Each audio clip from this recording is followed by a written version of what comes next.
Chapitre 9. Lettre de Mina Harker à Lucy Westenra, Budapest, 24 août. Ma très chère Lucy, je sais que tu es impatiente d'apprendre tout ce qui s'est passé depuis que nous nous sommes quittés à la gare de Whitby. Eh bien, arrivé à Hull, j'ai pris le bateau pour Hambourg, et là, le train qui m'a amené ici. C'est à peine si je me souviens des détails de mon voyage. Comme je savais que j'allais retrouver Jonathan et que j'aurais à le soigner, à le veiller, je ne songeais qu'à une seule chose, dormir le plus possible. Je trouvais un Jonathan maigre, pâle et apparemment dans un grand état de faiblesse. Il n'avait plus dans les yeux ce regard résolu, ni sur les traits cette calme maîtrise dont je t'ai si souvent parlé. Il n'est plus que l'ombre de lui-même. Il ne se rappelle plus de rien, de ce qui lui est arrivé ces derniers temps. Du moins, c'est ce qu'il veut me faire croire, et pour rien au monde, je ne voudrais l'interroger à ce propos. Il a reçu un choc vraiment terrible, et j'ai peur que, si la mémoire lui en revenait, son cerveau ne résiste pas à cette nouvelle épreuve. Sœur Agatha, excellente créature, est infirmière née, me répète que, dans son délire, il a parlé de choses absolument effrayantes. J'aurais voulu qu'elle me donnât des détails, mais en se signant, elle m'a répondu que c'était impossible, que les propos tenus par une malade en délire étaient le secret de Dieu, et que si, par sa vocation même, une infirmière est bien obligée de les entendre, elle doit respecter ses secrets. Le lendemain, pourtant, devinant à quel point j'étais préoccupé, d'elle-même, elle me reparla de cela. Tout ce que je puis vous dire, fit-elle, c'est que à aucun moment il n'a parlé d'une faute qu'il aurait commise, et vous, qui devez bientôt être sa femme, n'êtes nullement en cause. Il ne vous a pas oublié, et il n'a pas oublié tout ce qu'il vous doit. Ces angoisses provenaient de choses si terribles qu'aucun être humain n'aurait pu les apaiser. Sans doute, la bonne âme craignait-elle que je fusse jalouse en pensant que mon pauvre chéri était tombé amoureux d'une autre femme. Moi, jalouse d'une femme dont mon pauvre chéri serait tombé amoureux. Jalouse. Moi, qui suis si confiante en l'amour de Jonathan. Et pourtant, ma chère, laissez-moi te dire, comme j'ai été tout de même rassurée en apprenant qu'aucune femme n'était à l'origine de sa fièvre cérébrale. Je t'écris, assise à son chevet, et je le regarde à tout moment pendant qu'il dort. Il s'éveille. Éveillé, il m'a demandé son veston, et dans une de ses poches, il prit son calepin.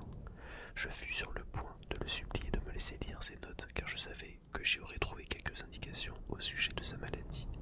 Mais je crois qu'il a saisi ma pensée dans mon regard, car il m'a prié d'aller à la fenêtre. Il voulait être seul un moment. Bientôt, il m'a rappelé, et quand je me suis approché de son lit, la main posée sur son calepin, il me dit d'un ton très grave: Wilhelmina, oui, ce qu'il avait à me confier devait être très sérieux, car c'était la première fois qu'il me donnait mon vrai nom depuis le jour où il m'avait demandé un mariage. Wilhelmina, ma chérie, tu sais ce que je pense de la confiance nécessaire entre une femme et son mari. Ils ne doivent rien à se cacher, n'avoir aucun secret l'un envers l'autre. Je t'avoue donc que j'ai reçu un grand choc et que maintenant, lorsque j'essaye de comprendre ce qui m'est arrivé, une sorte de vertige me gagne, de sorte que je ne sais plus si cela s'est réellement passé ou si ce n'était qu'un rêve. On t'a dit que j'avais eu une fièvre cérébrale, ce qui équivaut à de la folie. Le secret de ce qui m'est arrivé est enfermé dans ces pages, mais je ne veux pas le connaître. Je veux que ma vie, avec notre mariage, reparte de zéro, car ma chère, nous allons nous marier ici dès que toutes les formalités seront remplies. Veux-tu, Wilhelmina, partager mon ignorance? Voici mon calepin, prends-le, garde-le, et si tu en as envie, lis tout ce que j'y ai écrit, mais ne m'en parle jamais. Je ne veux pas me souvenir de cette période. À moins que quelque chose de grave de voir m'y oblige à y revenir. Endormi ou éveillé, fou ou fin d'esprit, il retomba, épuisé. En l'embrassant, je glissai le petit carnet sous son oreiller. Sœur Agatha a bien voulu aller me chercher chez la mère supérieure pour la prier de faire en sorte que notre mariage ait lieu cet après-midi. J'attends sa réponse. Elle est revenue et m'a dit que l'on était allé chercher l'aumônier de l'église anglicane. Dans une heure, nous serons mariés, ou plutôt dès que Jonathan s'éveillera.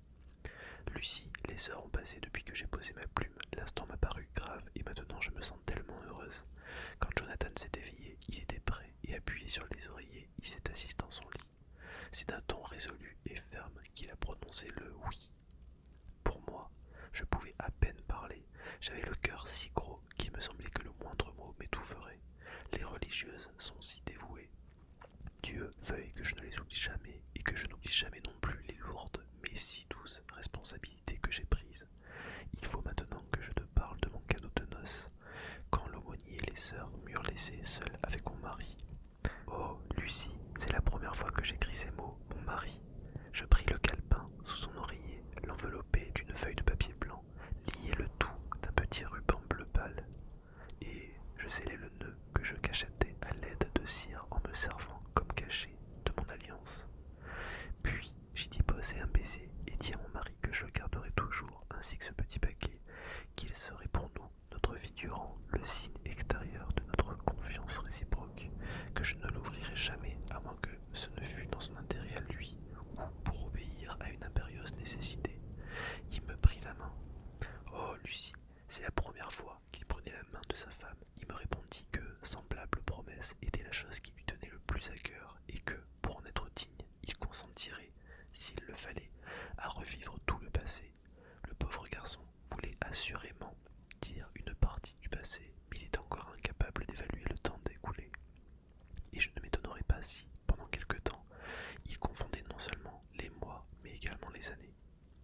Qu'aurais-je pu lui répliquer? Je me contentais de lui murmurer que j'étais la femme la plus heureuse du monde, que je n'avais rien d'autre à lui donner que moi-même, ma vie, ma foi, mon amour et mes devoirs envers lui. Puis, quand il m'embrassa et m'attira de lui de ses mains maigres et sans force, j'eus l'impression que nous échangions à nouveau une promesse solennelle. Ma chère Lucie, sais-tu pourquoi je te raconte tout ceci? Non seulement parce que cela m'est tout, tu le devines, mais parce que tu as toujours été ma plus grande amie et que tu le resteras. J'ai considéré comme un privilège d'être ton amie et un peu ton guide quand tu es sorti de l'école pour te préparer à la vie. Je voudrais maintenant te prouver, grâce à l'exemple que je puis être pour toi, à quoi l'on peut aboutir avec de la patience, de l'endurance, afin que Marie à ton tour, tu sois aussi heureuse que je le suis maintenant. Ma chérie, plaise à Dieu que ton existence soit ce qu'elle promet, un long jour ensoleillé, sans vent, sans devoir négliger, sans méfiance, aucune. Je ne te souhaiterai pas de n'avoir jamais de peine, cela est impossible, mais encore une fois, j'espère que tu seras toujours aussi heureuse que je le suis maintenant. Au revoir ma chérie, je vais mettre immédiatement cette lettre à la poste et je t'écrirai encore bientôt. Je dois te quitter car Jonathan s'éveille et il faut que je demande à mon mari s'il n'a besoin de rien.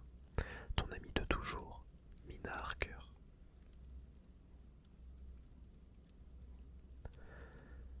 Lettre de Lucie Westenra à Mina Harker, Whitby, 30 août. Ma très chère Mina, des océans d'amitié, des millions de baisers, et que tu sois bientôt chez toi, dans ta maison, avec ton mari. Si vous pouviez revenir assez tôt, encore en Angleterre, vous viendrez passer quelques jours ici, à Whitby. L'air vif fera le plus grand bien de Jonathan. Pour moi, il m'a complètement remise, j'ai un appétit d'ogre, je me sens pleine de vitalité et je dors très bien. Tu te réjouiras d'apprendre, je crois, que je ne me prenne plus tout endormi. Je pense qu'il y a bien une semaine que je n'ai plus quitté un lit, c'est-à-dire pendant la nuit. Arthur prétend que j'ai grossi. À propos, j'oublie de te dire qu'Arthur est ici. Nous faisons des promenades à pied ou en voiture, nous montons à cheval, nous ramons, nous jouons au tennis et nous allons à la pêche, ensemble. Je l'aime plus que jamais. Il me dit que lui aussi, il m'aime toujours davantage. Mais j'en doute, car au début, il me disait qu'il ne pourrait pas m'aimer plus qu'il ne le faisait alors. Le voilà qui m'appelle, aussi, je te quitte. Toute l'amitié de ta Lucie. PS, maman t'envoie ses meilleures pensées. Elle me semble aller un peu mieux. PPS. Nous nous marions le 28 septembre.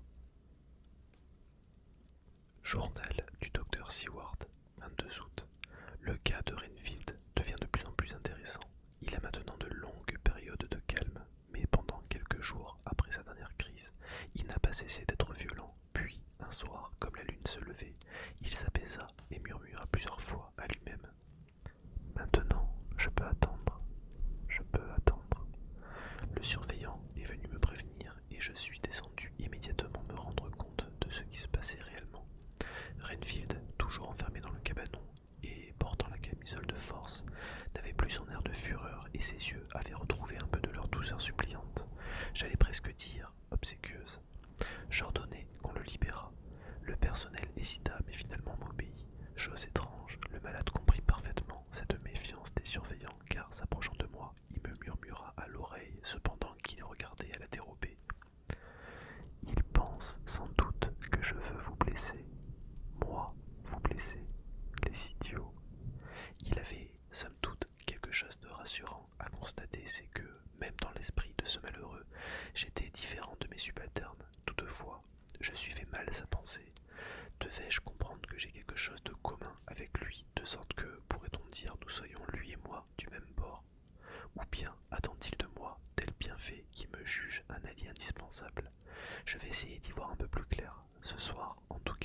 refuse de parler. Il ne se laisse même pas tenter quand on lui offre un chaton ou même un chat adulte. Il se contente de répondre: les chats ne m'intéressent plus. En ce moment, vraiment, d'autres choses me préoccupent et je peux attendre. Je peux attendre. Le surveillant me dit que, une fois que je fus sorti de la chambre, il est resté calme jusqu'à l'aube. Puis il s'est mis peu à peu à s'agiter et cette crise est devenue si violente qu'il a fini par s'évanouir et est resté dans une sorte de coma. Voilà 3 nuits que la même chose s'est reproduite. Des crises violentes pendant la journée, mais de longues heures de calme pendant la nuit. Il me faut trouver la raison de ces répits qui suivent régulièrement ces crises. Peut-être notre homme est-il sujet à quelques influences. Si c'était vrai, ce soir nous jouerons esprit sain contre esprit malade.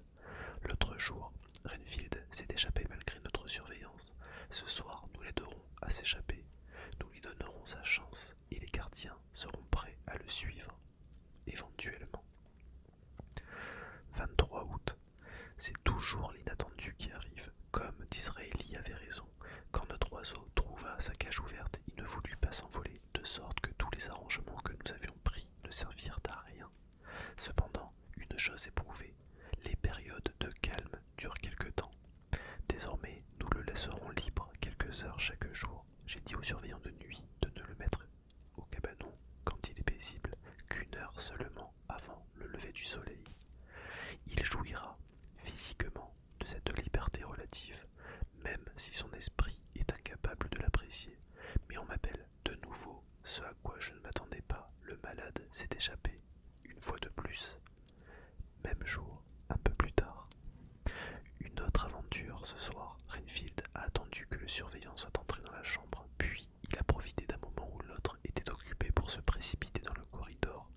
J'ai donné l'ordre au gardien de le suivre. Comme la première fois, il s'est dirigé vers la maison inhabitée, où nous l'avons encore trouvé appuyé contre la porte de la vieille chapelle. Quand il m'a vu accompagné du gardien, il s'est mis dans une colère extrême, et si mes hommes ne l'avaient pas empoigné à temps, je crois qu'il aurait tenté de me tuer. Tandis que nous le tenions, soudain, il est encore devenu plus violent, mais presque aussitôt, il s'est calmé. Cela m'a paru fort étrange et instinctivement. J'ai regardé autour de nous, d'ailleurs, sans rien apercevoir. Alors, j'ai suivi ses regards, mais de nouveau je n'ai rien pu distinguer dans le ciel où la lune brillait, si ce n'est une grosse chauve-souris qui volait vers l'ouest, silencieuse et pareille à un fantôme. Les chauves-souris souvent s'amusent, dirait-on, à passer et à repasser au même endroit, mais celle-ci semblait se diriger vers un but bien défini. De plus en plus calme, Renfield nous dit bientôt: inutile de me retenir, je peux retourner seul et tranquillement. En effet, nous rentrâmes sans la moindre difficulté, mais ce calme chez mon malade ne me dit rien qui vaille, et je ne dois pas oublier ce qui vient de se passer.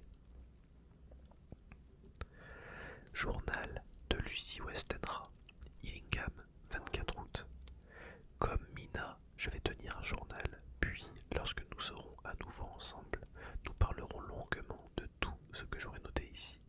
Mais quand serait-ce? Que n'est-elle ici maintenant, car je me sens si malheureuse. La nuit dernière, j'ai eu l'impression de refaire les rêves que je faisais à Whitby.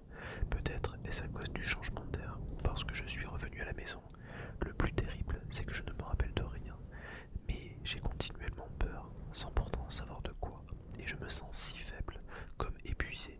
Quand Arthur est venu déjeuner avec nous, il a paru tout triste en m'envoyant et ne m'a pas trouvé le courage de m'efforcer d'être gai. Je me demande s'il ne me serait pas possible de partager la chambre de maman cette nuit. J'y dormirai tranquille, je trouverai un prétexte pour le lui demander. 25 août. Encore une mauvaise nuit. Ma proposition n'a pas semblé plaire à maman. Elle-même n'est pas très bien, et sans doute craint-elle de m'importuner souvent si nous dormons dans la même chambre. J'ai donc essayé de ne pas céder au sommeil, et j'y ai réussi quelque temps, mais les 12 coups de minuit me merveillèrent. Je m'étais donc endormi malgré tout. Il me semble qu'on grattait à la fenêtre, ou bien était-ce plutôt un battement d'aile, mais je n'ai pris point garde, et comme je ne me souviens de rien d'autre, je suppose que je me rendormis aussitôt. De nouveaux cauchemars, si je pouvais me le rappeler. Ce matin encore, je suis horriblement faible, mon visage est d'une pâleur effrayante et j'ai mal à la gorge. Je crois aussi que j'ai quelque chose au poumon. Je respire souvent avec difficulté. J'essaierai de me montrer un peu plus joyeuse devant Arthur, sinon il sera de nouveau très très malheureux. Arthur Holmwood au docteur Seward, Albemarle, hôtel, 31 août. Mon cher Jack, je voudrais vous demander un service. Lucie est malade, non pas d'une maladie bien précise, mais elle a très mauvaise mine et son état empire de jour en jour. Je lui ai demandé elle-même de quoi elle souffrait et non pas à sa mère, car il serait fatal pour la pauvre dame de l'inquiéter au sujet de Lucie. Miss Westenra m'a confié qu'elle n'avait plus longtemps à vivre, mais que Lucie n'en sait rien encore. Je suis certain pourtant que ma pauvre chérie, quoi qu'elle dise le contraire, se tracasse à propos de l'une ou l'autre chose que j'ignore. Je suis fort inquiet. La regarder est maintenant pour moi devenue une souffrance. Je lui ai dit que je vous demanderais de venir la voir, et finalement, elle y a consenti. Ce serait bien pénible pour vous, mon vieil ami, je le sais, mais il s'agit de sa santé, n'est-ce pas? Et nous ne devons pas hésiter à agir. Voulez-vous venir déjeuner demain à 2 heures à Illingham? De cette façon, nous n'éveillerons aucun soupçon chez Miss Westenra. Après le déjeuner, Lucie s'arrangera pour être un moment seule avec vous. Moi, je viendrai à l'heure du thé. Puis, nous repartirons ensemble. Encore une fois, je suis fou d'inquiétude et j'ai hâte de savoir ce que vous penserez de son état. Venez sans faute, Arthur. Télégramme d'Arthur Holmwood au docteur Seward, 1er septembre. Appelé au chevet de père plus mal. Lettre suit. Écrivez-moi longuement ce soir à Ring. Télégraphiez si nécessaire. Art. Lettre du docteur Seward à Arthur Holmwood, 2 septembre. Mon vieil ami, laissez-moi vous dire tout de suite que selon moi, Miss Westenra n'est atteinte d'aucun trouble fonctionnel, d'aucune maladie. Pourtant, j'ai été terriblement frappé au moment où je l'ai revue. Hélas, elle n'est plus du tout ce qu'elle était à notre dernière rencontre. Bien entendu, il ne faut pas oublier que je n'ai pas pu l'examiner comme je l'aurais voulu. Notre amitié même rendait la chose assez difficile. Je vais vous dire exactement comment ma visite s'est passée et de ces explications vous tirerez vous-même vos conclusions.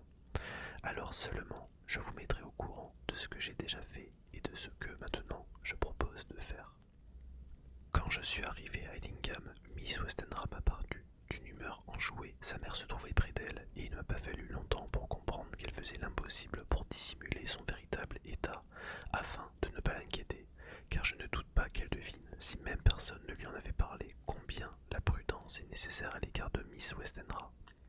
Je déjeunai avec ces dames et comme tous trois, nous nous efforçâmes de nous montrer fort gais. Cet effort eut sa récompense. Nous passâmes une bonne heure au moins à nous amuser réellement. Puis Miss Westenra monta se reposer et je restai seul avec Lucie jusqu'au moment où nous fûmes passés dans son boudoir. Elle finit cette humeur joyeuse car les servantes ne cessaient d'aller et venir, mais aussitôt la porte refermée, elle laissa tomber le masque et s'affalant dans un fauteuil, elle soupira de la main, elle se couvrit les yeux. Je lui demandai alors de quoi elle souffrait. Si vous saviez comme j'aime peu parler de moi, s'écria-t-elle. Je lui rappelai que le secret des confidences faites à un médecin est considéré comme une inviolable, mais je lui avouai toutefois que vous m'aviez dit votre inquiétude à son sujet. Elle saisit immédiatement la situation et en quelques mots me laissa le champ libre. Dites à Arthur tout ce que vous voulez. Si j'ai du chagrin, ce n'est pas pour moi, mais c'est pour lui. C'est pourquoi je vous fais part de mes impressions. Je vis tout de suite qu'elle était anémique, quoiqu'elle ne présente aucun des signes propres à cette maladie. De plus, par un heureux hasard, je peux examiner la qualité de son sang, car un moment après, elle se blessa légèrement à la main en ouvrant la fenêtre. Rien de grave, bien sûr, mais j'eus ainsi l'occasion de recueillir quelques gouttes de sang que j'ai ensuite analysées. Cette analyse donne de très bons résultats. D'autre part, je ne vois aucun symptôme inquiétant. Néanmoins, comme cet état anémique est évidemment le résultat d'une cause bien déterminée, je conclus que cette cause doit être d'ordre mental. Miss Westenra se plaint d'une certaine difficulté à respirer, d'un sommeil lourd comme léthargique, souvent accompagné d'affreux cauchemars dont pourtant sa mémoire ne garde pas les détails. Elle me dit enfin qu'elle était sujette à des crises de somnambulisme et que, à Whitby, saisie et que même une nuit, elle est sortie de l'hôtel endormie et elle est montée sur la falaise où Miss Murray l'a retrouvée. Mais elle m'assure que ces derniers temps, elle a passé des nuits tranquilles. Comme je ne sais trop ce qu'il faut penser de tout cela, j'ai fait ce qui me semblait le plus indiqué. J'ai écrit à mon vieil ami et maître, le professeur Van Helsing, d'Amsterdam, grand spécialiste des maladies de ce genre. Je l'ai prié de venir voir la patiente et comme vous me dites dans votre dernière lettre que vous prenez tous les frais à votre charge, je lui ai parlé de vous en précisant que vous êtes le fiancé de Miss Westenra. Ceci, mon cher Hart, parce que vous avez exprimé le désir, car je serai toujours fier et heureux d'aider Miss Westenra autant que je le suis. Quant à Van Helsing, j'en suis certain, il fera tout pour moi, pour des raisons personnelles, de sorte que, peu importe en quelle qualité il vienne ici, il nous faudra nous en remettre à toutes ses décisions. Il peut, en certaines circonstances, paraître despotique, mais cela tient au fait, mieux que personne, il sait ce dont il parle. C'est en même temps un philosophe, un métaphysicien, réellement un des plus grands savants de notre époque. C'est, je crois, un esprit ouvert à toutes les responsabilités. De plus, il a des nerfs inébranlables, un tempérament de fer, une volonté résolue et qui va toujours au but qu'elle s'est proposé, un empire admirable sur lui-même et enfin une bonté sans limite. Telles sont les qualités dont il est pourvu et qu'il met en pratique dans le noble travail qu'il accomplit pour le bien de l'humanité. Je vous dis tout ceci pour que vous compreniez pourquoi j'ai une telle confiance en lui. Je lui ai demandé de venir, toute affaire cessante, et je reverrai demain Miss Westenra, mais pas chez elle, car je ne voudrais pas inquiéter sa mère par des visites trop fréquentes. Bien à vous, John Seward. Abraham Van Helsing, MD, d'élite, etc. au Dr Seward, 2 septembre. Mon cher ami, je reçois votre lettre et j'arrive. Je puis parfaitement partir sans attendre. Aucun malade n'ayant besoin de moi pendant un jour ou deux, je les plaindrai s'il en était autrement, car rien ne pourrait m'empêcher d'aller vers mon ami qui m'appelle pour assister ceux qui lui sont chers. Dites à ce jeune homme que le jour où vous êtes précipité pour sucer le poison qui menaçait d'envenimer la blessure faite par le couteau que, dans un geste maladroit, notre autre ami avait glissé, vous avez donné à ce jeune homme, et plus qu'il ne le supposera jamais, le droit de recourir à mes soins, et vous-même vous êtes mis en droit de demander séjour pour lui, et cela sans qu'on intervienne le moindre du monde. L'importance de sa fortune. Mais que ce soit un de vos amis que j'aide, ce m'est un plaisir d'autant plus grand. Ayez la bonté de me retenir un appartement au Grand Hôtel de l'Est, proche de la demeure de notre malade, et prévenez la jeune demoiselle que nous la verrons demain matin, car il se peut tout de même que je doive revenir ici demain soir. Mais, s'il le fallait, je retournerai à Londres dans 3 jours, et je pourrai alors y rester plus longtemps. Au revoir, mon ami. Dr Seward à l'honorable Arthur Holmwood, 3 septembre. Mon cher Hart, Van Helsing est venu et reparti. Il m'a accompagné à Hidingham. Miss Westenra déjeunant dehors, nous fûmes donc seuls avec Lucie. Van Helsing l'a examiné très sérieusement. Il doit me faire part de son diagnostic, car naturellement, je n'ai pas assisté à tout l'examen. Je crois toutefois qu'il est inquiet, mais il m'a dit qu'il devait d'abord beaucoup réfléchir et chercher. Quand je lui ai parlé de notre amitié et de la confiance que vous me témoignez de cette affaire, il m'a répondu « Il faut absolument qu'il sache tout ce que vous pensez et tout ce que je pense moi, pour autant que vous deviniez mes pensées. Non, je ne plaisante pas, il s'agit d'une question de vie ou de mort et peut-être d'autre chose encore. » Je le priais de s'expliquer davantage car il avait prononcé ces mots sur un ton des plus graves. Cela se passait à notre retour en ville. Nous prenions une tasse de thé avant son départ pour Amsterdam. Mais j'eus beau le questionner, il ne voulut rien me dire d'autre. Ne m'en veuillez pas, Hart. Ce silence chez lui montre qu'il pense à la malade, qu'il étudie minutieusement le cas, qu'il cherche en faisant appel à toute sa science. Il parlera plus clairement quand il saura ce qu'il doit savoir, soyez-en certains. Je lui ai donc dit que je me donnerai à vous raconter notre visite exactement comme si je rédigeais un article spécial pour le Daily Telegraph. Mais, sans paraître m'écouter, il a fait la remarque que l'air à Londres n'était plus aussi chargé de suie qu'au temps où il était Je recevrai vraisemblablement son rapport demain. En tout cas, j'attends une lettre. Bon, maintenant notre visite. Lucie était plus gaie que le premier jour où je l'ai vue, et sa mine certainement meilleure. Elle ne regardait plus de ses yeux qui vous avaient tant effrayé, et elle respirait normalement, envers le professeur comme d'ailleurs envers tous ceux qui l'approchent. Elle fut très aimable, et elle s'efforça de paraître très naturelle devant lui, encore que, pour y parvenir, la pauvre dut visiblement lutter contre elle-même. Van Helsing, je pense, le remarqua comme moi, car je vis qu'il lui jetait, sous ses sourcils en broussailles, le coup d'œil rapide et pénétrant que je connais depuis si longtemps. Il bavarda de choses et d'autres, sauf que nous-mêmes et de maladies, et il mettait dans ses propos tant de bonne humeur que bientôt, chez Lucie, ce qui jusque-là n'avait été que feinte, se changea en une gaieté réelle. Alors, continuant apparemment la même conversation, doucement, il en vint à faire allusion à l'objet de sa visite. Ma chère demoiselle, déclara-t-il, le si grand plaisir de venir vous voir m'est donné uniquement parce que l'on a pour vous un très grand amour. Et cela est tellement précieux, croyez-moi. On m'a dit que vous étiez très pâle et fort abattu. J'ai répondu. Il fit à mon adresse un léger mouvement de la main. Et nous allons, vous et moi, leur prouver à tous deux qu'ils ont tort.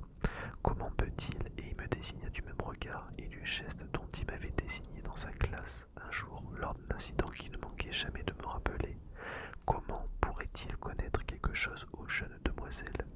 Il doit s'occuper de ses malades, les soigner, les faire retrouver le bonheur et les rendre à ceux qui les aiment. Certes, ce n'est pas rien, mais la récompense de nos efforts, justement, c'est d'être à peine de rendre aux malades avec la guérison le bonheur.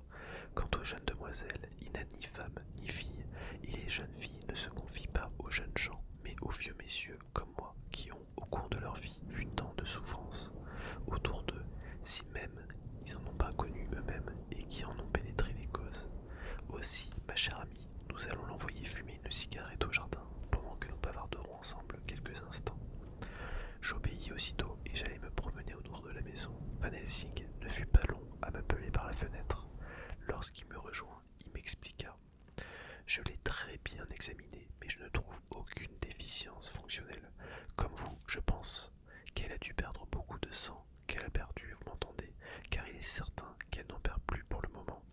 Toutefois, il n'existe non plus chez elle aucun symptôme d'anémie. Je lui ai demandé de m'envoyer la femme de chambre à qui je voudrais poser une ou deux questions afin d'être renseigné le plus exactement possible. Mais je sais déjà que cette servante me répondra. Et pourtant, il y a une cause à cet état maladif. Il existe aujourd'hui une cause à tout. Je vais donc retourner à Amsterdam et réfléchir. Vous me télégraphierez chaque jour et si cela est nécessaire, je reviendrai. Cette maladie, car de toute façon, il s'agit d'une maladie, m'intéresse beaucoup, de même que cette charmante demoiselle. Oui, elle est vraiment charmante, et je reviendrai volontiers pour elle seule, même si vous n'étiez pas là, et si elle n'était pas malade. Je vous le répète, il n'a pas voulu m'en dire davantage, même lorsque je fus seul avec lui. Maintenant, Hart, vous en savez autant que moi, et ayez confiance en moi, je surveillerai de près votre cher malade.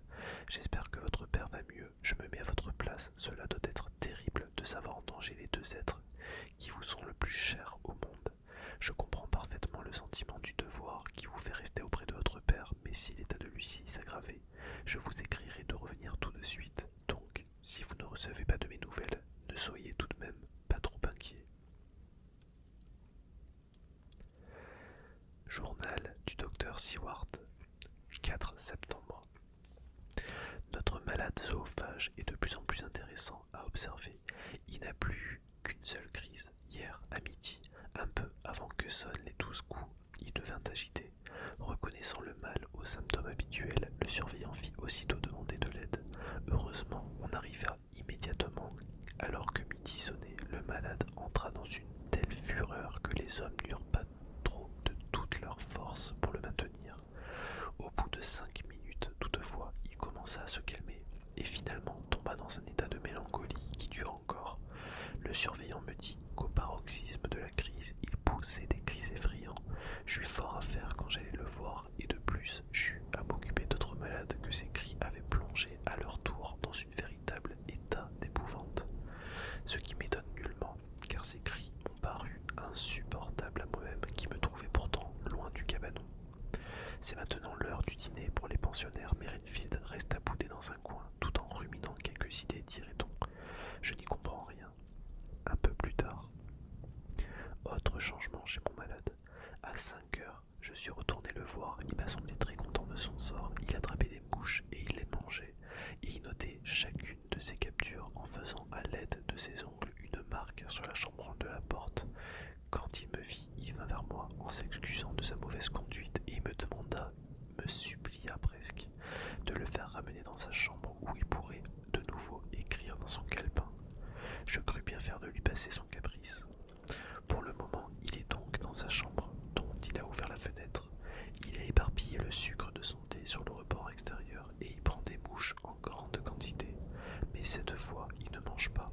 Il se contente de les mettre dans une boîte, ainsi qu'il faisait auparavant, et déjà il examine les coins de sa chambre à la recherche d'une araignée. J'ai tenté de le faire parler des jours qui viennent de passer, car le moindre fil conducteur de ses pensées m'eût aidé considérablement dans mon travail, mais rien ne le fit sortir de son silence. Un instant, il parut très triste et dit alors tout bas, d'une voix à peine perceptible, comme s'adressant lui-même plus qu'à moi. C'est fini, c'est fini. Il m'a abandonné. Maintenant, je ne dois plus rien espérer, à moins d'agir moi-même. Puis, se tournant vers moi d'un air résolu, il reprit. Docteur, voulez-vous être très bon pour moi? Demandez que l'on m'apporte encore un peu de sucre. Je crois que cela me fera du bien. Et les mouches? Bien sûr, les mouches l'aiment, elles aussi, et moi, j'aime les mouches. Voilà pourquoi j'aime le sucre. Il y a des gens assez ignorants pour croire que les fous ne peuvent pas lier l'une et l'autre de leurs idées. Je lui fis donc apporter une double ration de sucre, et c'est un homme très heureux que je quittai. Minuit. Nouveau changement chez Renfield.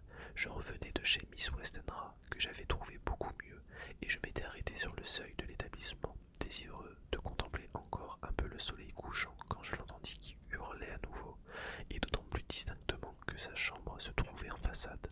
Ce ne fut pas sans un serrement de cœur que je me détournai du spectacle admirable qu'offrait le soleil couchant, illuminant Londres comme à travers une brume teintée d'or, pour me retrouver devant cette façade de pierre, triste et d'aspect sévère, qui cache tant de misère humaine. J'arrivai dans la chambre de Renfield au moment même où, de sa fenêtre, j'ai pu voir le soleil sombrant derrière l'horizon. Depuis quelques minutes déjà, la fureur de mon malade se calmait peu à peu, mais à le courage n'est pas l'absence de peur, mais la capacité de la vaincre.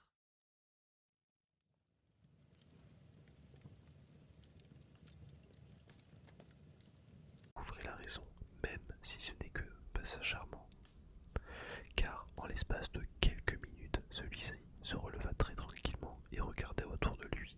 Je fis comprendre au surveillant qu'il devait le laisser agir à sa guise, car je voulais voir ce qu'il fallait faire se passer.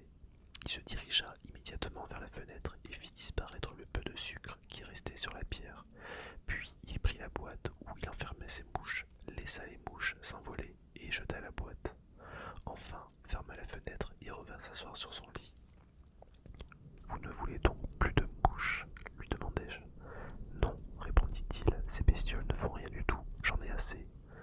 Que ne puis-je vraiment saisir de cause de ces crises? Attention, peut-être en trouverions-nous la véritable raison si nous savions pourquoi, aujourd'hui, sa fureur a atteint un point extrême à midi juste. Puis, au soleil couchant, faut-il penser que le soleil a une influence maligne sur lui, qui, à certains moments, affecte certaines natures, comme la lune, parfois en infecte d'autres? Nous verrons. Télégramme du docteur Seward, Londres, au professeur Van Helsing, Amsterdam, le 4 septembre. Malade beaucoup mieux aujourd'hui. Télégramme du docteur Seward, Londres, au professeur Van Helsing, Amsterdam, 5 septembre. Malade de mieux en mieux, appétit excellent, sommeil naturel, bonne humeur, couleurs reviennent. Télégramme du docteur Seward, Londres, au professeur Van Helsing, Amsterdam, 6 septembre. Sérieuse aggravation. Venez immédiatement sans perdre une bonheur, J.